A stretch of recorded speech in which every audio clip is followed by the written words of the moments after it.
All right, yes, of course, beautiful people. This is the holiday edition of the Hot Zone Sport right here on Planet TV with me, Andrew Tete Ope, and your darling boy, Jacob Enin. Jacob, what's up? Everything cool here, boss. Your side. Charlie, I beg, I know be boss. I beg. Me and you will be one person. I beg. Make you no come raise any agenda. Anyway, tell us what's happening in the transfer market. But before we do that, I nearly forgot. Before we do that, let's take a quick commercial break. And then when we come back, we'll delve into the actual details of all the things that are trending. Because I hear that Nico Williams is trending, right? Yeah, Nico Williams is really trending. The agenda boys too are ready for him. Just like he said, the agenda boys are ready. But let's take a quick commercial break. First, when we come back, we'll give you all the details right here on the Hotspot Zone.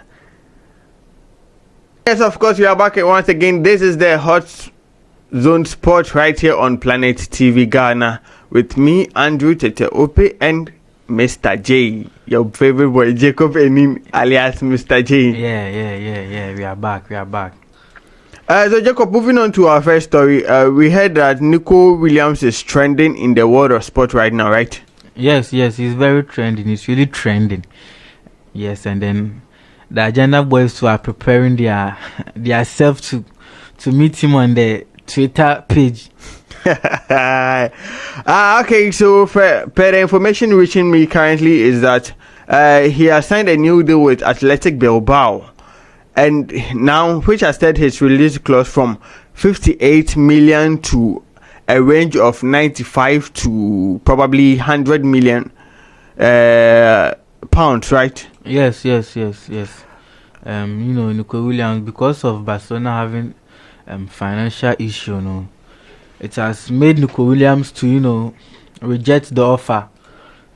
So he's not joining Barcelona this season. I don't know when he will join Barcelona, because this is the second time he has failed and deceived Barcelona people. So I don't think the deal will come again.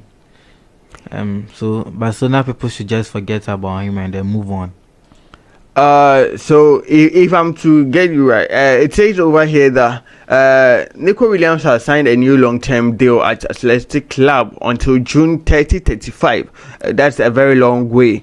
And the statement includes a new release clause which is over 50+% compared to his previous 58 million pounds, which was his previous release clause. And Barcelona's deal, this actually puts Barcelona's deal off currently due to some registration issues right here. And Nico Williams is the one on your screen currently. And so, according to Nico Williams, we heard that he says that when it comes to making decisions, for me, the most important thing is to listen to your heart. I am where I am currently, and this is my people. This is my home. This brings me to a very big question, Jacob. When you are actually doing, or when you're actually agreeing to something, when you're actually making decisions, do you actually listen to your heart, or you choose the offer that's currently on the table? We are all working for money, you understand? So when it comes to some offers or some situation whereby you have to choose between two things, you just listen to, or just choose where you think the money is good for you, and then you choose that place. And also, football is it's a game of passion. You listen to yourself, and then where you wish you want to go. You don't just say you are getting the money, so you are going. Sometimes you could just accept it based on money, but then when you reach there, playing time no crab the amount. So it depends on the player and the situation at hand. As for Nico Williams, I think maybe he listened to his heart, just as he said. But I actually also think a major influence for him turning down the deal will be the athletic director, who is Mikel Gonzalez. Yes, because if you are to remember currently, he around June 24th last year, 2024, around July that way, Barcelona approached him, and he also turned down the deal due to the influence of this man again. Mikel Gonzalez. He was the actual influence behind Nico Williams turning down Barca's first though mid last year. And today too, the information that has gotten to us is that it is through this same man that the deal has been turned off once again. And I feel it's a very big influence indeed. The man is very influential. But on the other side too, probably his big brother Inaki Williams also played a major part in it, because I saw a couple of videos trending whereby they use the Mufasa and Scar Lion King attribute, whereby Nico Williams pushed his brother off the cliff just to show that, bro, I can't do it to you anymore. I'm going. I'm taking the next step, and so he should also move on. But moving away from that, what else do you have for us? Because I heard Luis Diaz was also trending in the world of sports, right? Yes.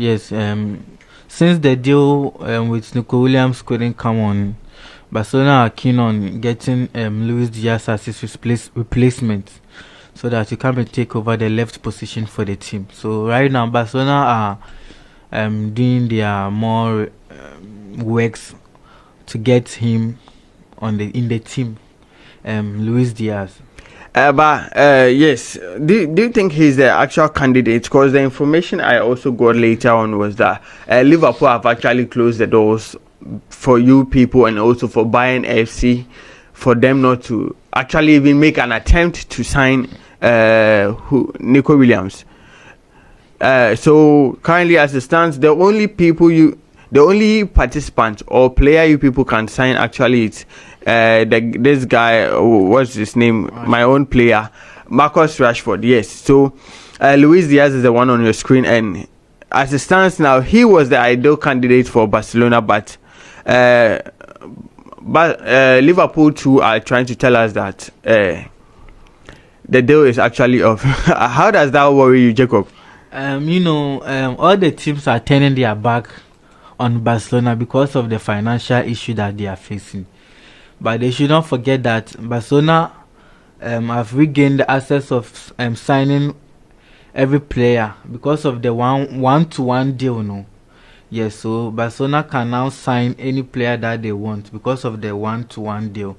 So Nico Williams is a good participant. On the left side, he's very good. And then he's a threat to the defenders too. So if he comes to Barcelona, I think it will be a good thing and then help the team to achieve their aims. But then if he doesn't come to, we use our own players without buying any players last season, and then we're able to win the league. So if they come, they'll just they will help the team to achieve their aims. If they don't come to, we continue with the old players that we have. We'll still achieve our aim. So that's what I can say about the Luis Diaz deal. But looking at the actual three players, okay, with the likes of Luis Diaz, Nico Williams, and Marcus Rashford currently, who do you think, if Barca is to go for somebody, one of them, who would you actually tell for Barca to go for? Would it be Luis Diaz? Will it be Nico Williams? Will it be Marcus Rashford? If they were all at the same level and at the same energy, at the same performance, who would you actually want your team to actually go for? For me, I think Nico Williams is the very good candidate to be part of Barcelona team, because football is played in a way of chemistry. You understand? I saw connect way. So, in the national team, Nico Williams was playing very good with the linking of Lamine Yamal with him. Yes, so that was the main reason why they wanted to bring him to Barcelona, so that he will be able to link up with Lamine Yamal, so that they work hand to hand. But then, Nico Williams' deal is off, so I think we have to go for Rashford, because he can play on the left side and also he can play as a striker. So, but if Barcelona go in for Rashford, they are going for a player who can play both positions at the same time, and then it will help the team to achieve their goals on the field of play. So that's what I would say.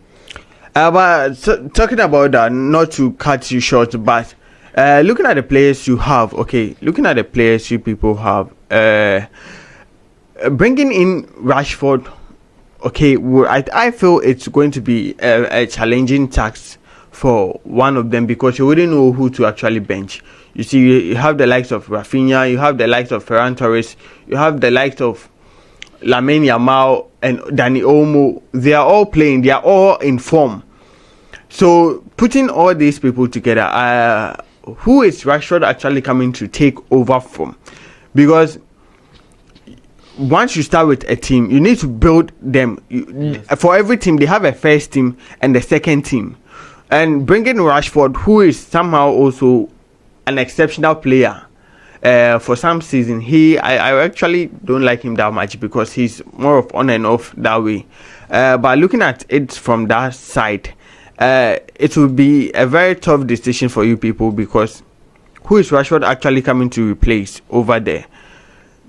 As the season, we have a very long season, so the coach has to manage the players' health. So I think he will give them a minute, and then he will be just substituting them so that they will not overplay, and which will not lead to the injury and other stuff. So I think when he comes, the coach is a tactical man. He'll know what to do. So let's all hope if he comes, it will help the team. If he doesn't come to, the team will play with their own tactics.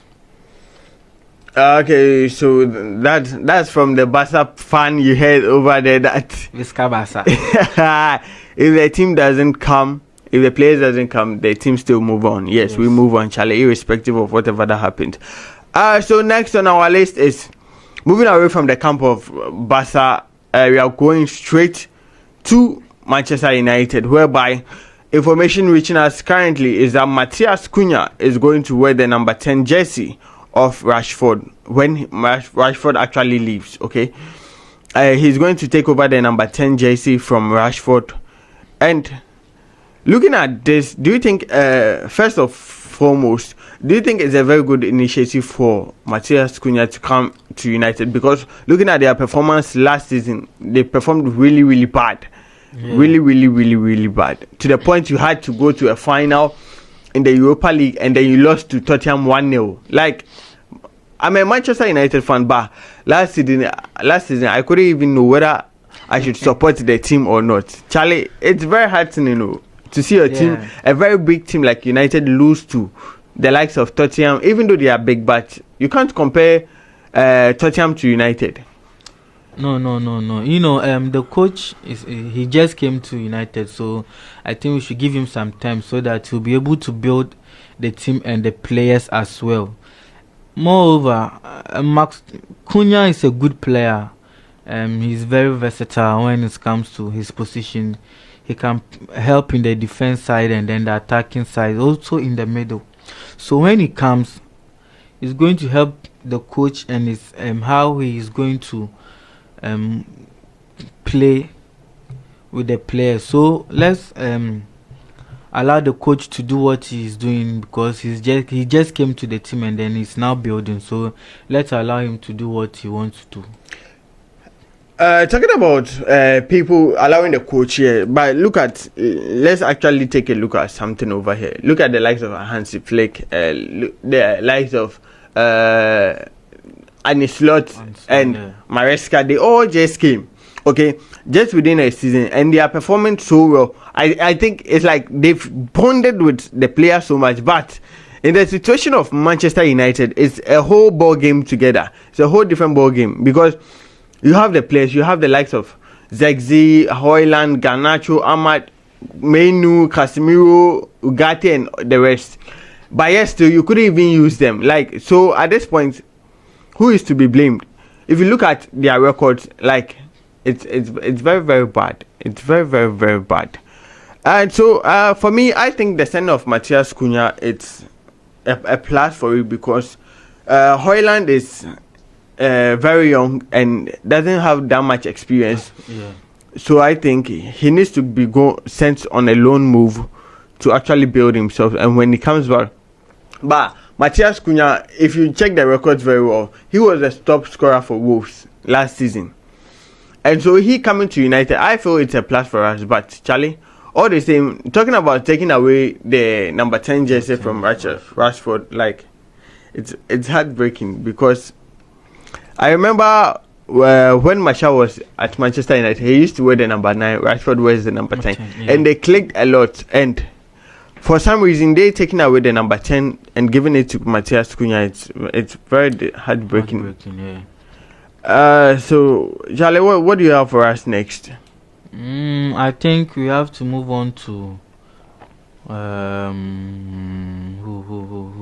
Thomas Partey, right? Yeah. So Thomas Partey has been charged with a rape. Thomas Partey officially charged with rape by the Metropolitan Police Service. The Crown Prosecution has authorized the Metropolitan Police Service to charge a man after a file of evidence was submitted by detectives. The Met has issued a charge and requisition to Thomas Partey, 32, of Hertford in connection with the following offense: 5 counts of rape, 1 count of sexual assault. Offense alleged to have taken place between 2021 and 2022.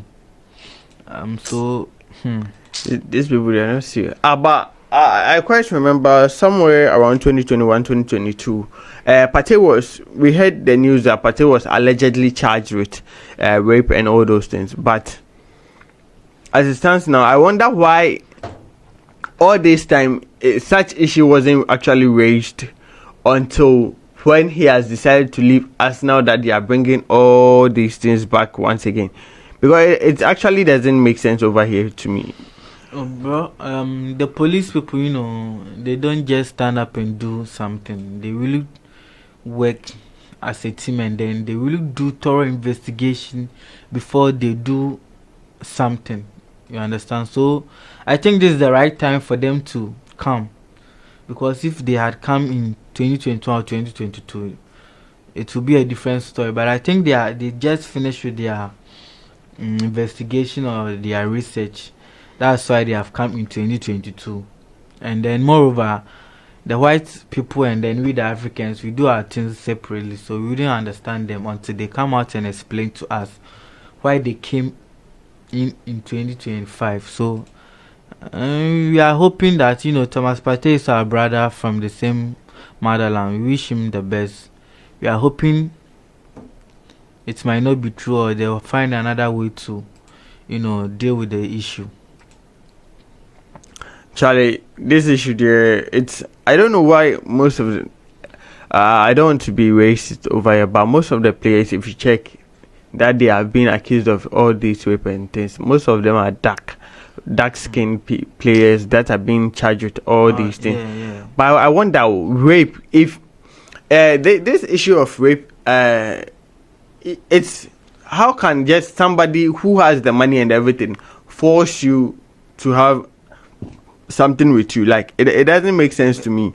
Yeah, it doesn't make sense, bro, Charlie. I think it's the ladies they force themselves on them because they are celebrities and then popular now. That's where the issue should be tackled from. Yes. Because I'm a player, I have my own money. I can just call anybody. Oh, Charlie, I have a wife. Yes. So why then will I come and force you to rape you or anything? Once I have a wife at home, I can just go to a club and have fun over there. But I'll just come. These issues of this rape and sexual assault thing, I think must be really, really checked very well. Yeah, Charlie. It's very heartbreaking because you wouldn't expect these things to happen to certain people. You understand? They are celebrities, and then when you hear this kind of stories, you become disappointed and then disbelief. You don't really know, say, the person that you are supporting, is he really this? Is this how he is? Or I don't know. Well, let's hope for the best for him. Let's wish him well, and then. Oh yeah, most definitely. We wish that he will come out as how do they call it? as a free person and no charge will be accrued onto his name. Moving on to our last story, the players. Manchester United is a very funny club, Charlie. Hey. Honestly, my club is a funny club. Really, the boys will come for you. Oh, do I care? Agenda boy smooth here. Yo. Manchester United is a very funny club. Information reaching us is that the likes of Rashford, Anthony, and Alejandro Garnacho, along with Tyrell Malacia and Jadon Sancho, they have all informed the club, which is Manchester United, that they wish to leave. And Manchester United, too, on the other hand, have also delayed their return date, which is until later in July, to allow them time to explore solutions for these particular players. Looking at these people now, because actually, the likes of Malacia has had a good loan spell at is it one of the Serie A teams? No, Liga teams, whereby the likes of Jadon Sancho with the issue with the coach Erik ten Hag, that led him to go on a loan spell and all those things. Now the player I don't even understand him at all is Garnacho. You, this player, you are on and off. Like you are actually on and off. You don't actually perform when we need you. The days we don't need you, that's when you actually come and perform. And then you come here just because the team actually has. Should I put it like the team has actually gone down for some time due to lack of performance? You are here coming to tell us that you want to leave just because other teams have qualified for Champions League, and so you also are trying to make amends to run to a Champions League team. What if you go and you fail? You're a small boy. I don't know, like they make the world people feel so much ungrateful over here. You came, we accepted you, we nurtured you under the like of Erik ten Hag. You get your own, you had your debut match whereby you started showing improvement. Yeah. And we were like, oh, this guy has potential, we should give him a chance. And now you become a key player in the team. And then, oh, okay, now, chairman, you are one of the first team players. From academy, you've been given the green light to be part of the first team players, where you get to start. And then now, because of bad performance, Charlie, every team has its own season. A season whereby they flourish and a season whereby they go down. But this player over here is trying to tell us that afraid my time I've grown wings, I want to leave. Like these people, they are not. I think my club is a funny club. Oh. Charlie, sometimes you can't even support them. I think we should not always blame the players. There's a change of coach.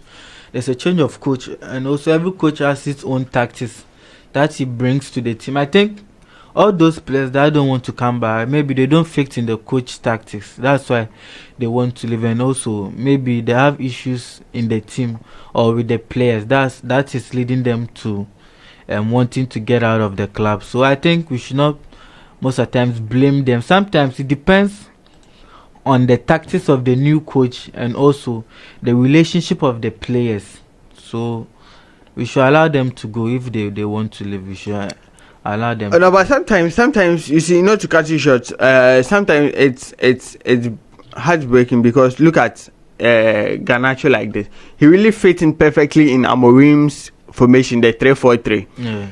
But all of a sudden he started to show attitude, whereby there was a news that trend that he went to leak the lineup of United for one of our matches, and he came on his social media account to post it, and it's quite some way, Charlie. These people, I feel they are not serious. Yes. Charlie, what other stories do you have for us? I think for today that's that for the Hot Zone Sports. Yes, that's that for the Hot Zone Sports, and then we have to move on to the next story. Alright guys, Charlie, just like you heard it, this was the Hot Zone Sports. We were actually dealing with the transfer market news, the issues that are making headways in the transfer market. So this was done with me, Andrew Teteope, and your boy Jacob Enin, into bracket Mr. J. I'll catch you another time next week. See you. Bye bye.